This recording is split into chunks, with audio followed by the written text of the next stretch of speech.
अपनी ओर से दूसरों के प्रति विनम्र होना, उनको भी अपने प्रति विनम्र होने का रास्ता खोलना है। यानी तुम झुकोगे तो सामने वाला भी झुकेगा ही झुकेगा। आप झुक करके उसका रास्ता झुकने का बना दिए हैं। ये कहने चाहते हैं कि अपनी ओर से दूसरों के प्रति विनम्र होना, उनको भी अपने प्रति विनम्र होने का रास्ता खोलना है।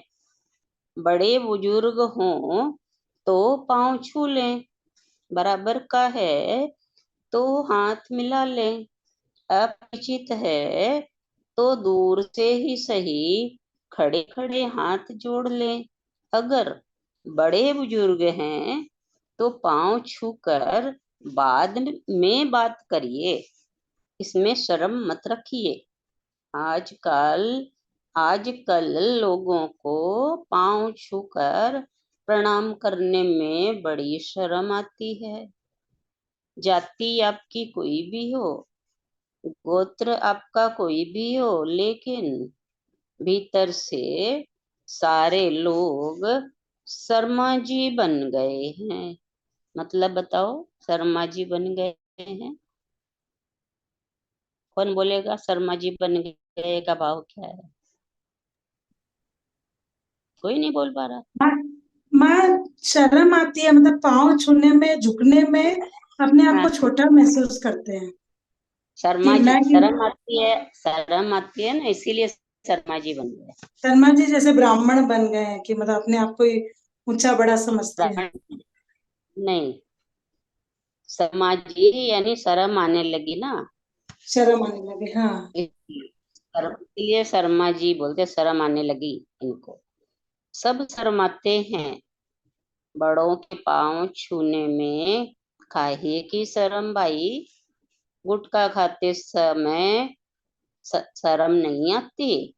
उल्टे सीधे काम करने में शर्म नहीं आती? बड़ों के पांव छूने में शर्म आती है। शर्म न करें, पांव छुएं, आगे बढ़ें, नीचे झुकें। नीचे झुकेंगे तो आपके माथे पर, आपकी पीठ पर सामने वाले का हाथ आएगा, आशीर्वाद मिलेगा। जिंदगी में दुआओं की दौलत बटोरनी चाहिए। हमारे बड़े बुजुर्ग कहा करते थे कि दुकान पर जाते हो, कमाई करते हो धन की, लेकिन वो तो कमाना, लेकिन दुआएं जरूर कमाना। तो इसमें भी यही कह रहे हैं कि जिंदगी में दुआओं की दौलत बटोरनी चाहिए। अरे, अगर किस हरिजन से भी कहोगे राम राम, तो वो भी कहेगा भाई साहब सुखी रहो। किसी को भी अगर राम राम करोगे, प्रणाम करोगे, उसका परिणाम पॉजिटिव ही मिलना है। प्रणाम दूसरों के प्रति पॉजिटिव होने का प्रणाम है, प्रमाण है। पॉजिटिव होते हैं ना तभी प्रणाम होता है। प्रणाम करते ही पॉजिटिव हो जाते हैं।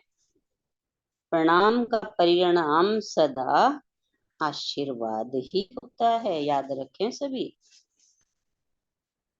आपके प्रणाम के बदले सामने वाला भी आपके प्रति प्रसन्न चित्त और पॉजिटिव बन चुका है।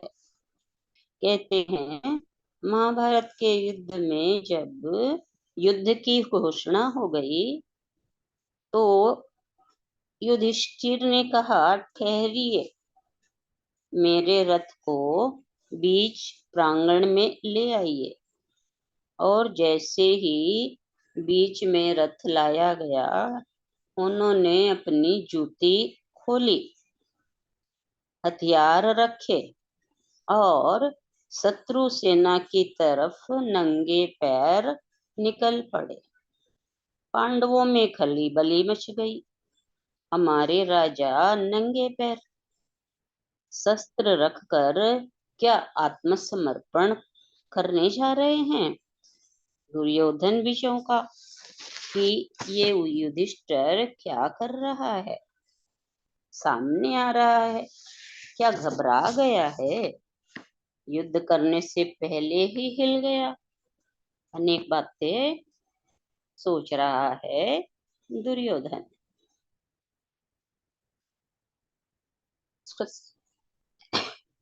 शकुनी ने चुटकी बजाई कि अभी देखते जाओ मेरे खेल में आगे क्या क्या होता है।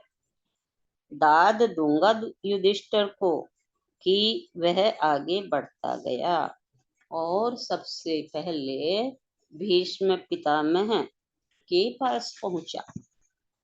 दोनों घुटने टिकाए, सिर नवाया, भीष्म पितामह को प्रणाम किया, प्रणाम समर्पित किया और युद्ध करने की अनुमति मांगी।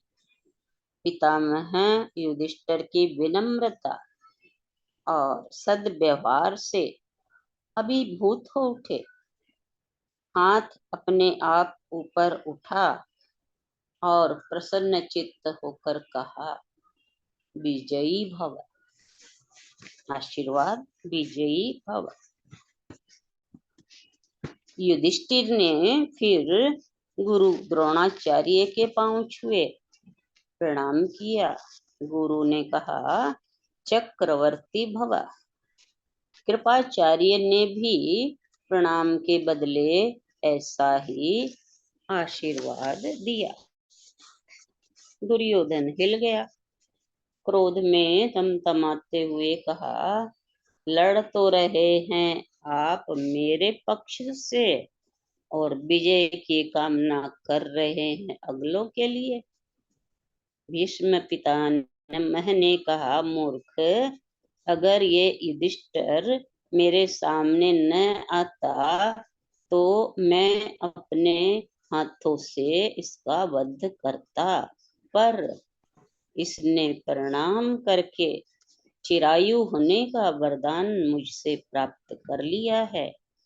ऐसा करके इसने मेरा दिल जीत लिया। यह युधिष्ठिर की महानता है कि युधिष्ठिर युद्ध करने से पहले अपने बड़े बुजुर्गों को नहीं भूला। दुर्योधन, अगर तू भी युद्ध करने से पहले अपने बड़े भाई युधिष्ठिर को प्रणाम करने के लिए जाता तो तुम्हें भी वो यही आशीर्वाद देता जो मैंने उसे दिया है, क्योंकि प्रणाम का परिणाम हमेशा आशीर्वाद ही होता है। जब भी हम किसी के प्रति शिष्टता से पेश आते हैं, अभिवादन करते हैं, तो अभिवादन के बदले हमेशा अभिनंदन ही लौट कर आता है। अभिवादन के बदले अभिनंदन ही लौट कर आता है।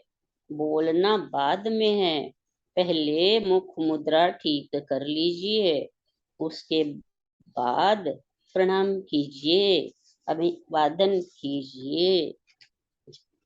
अब हम चलते हैं बोलने की तरफ। इतना ही ले लेते हैं, फिर आगे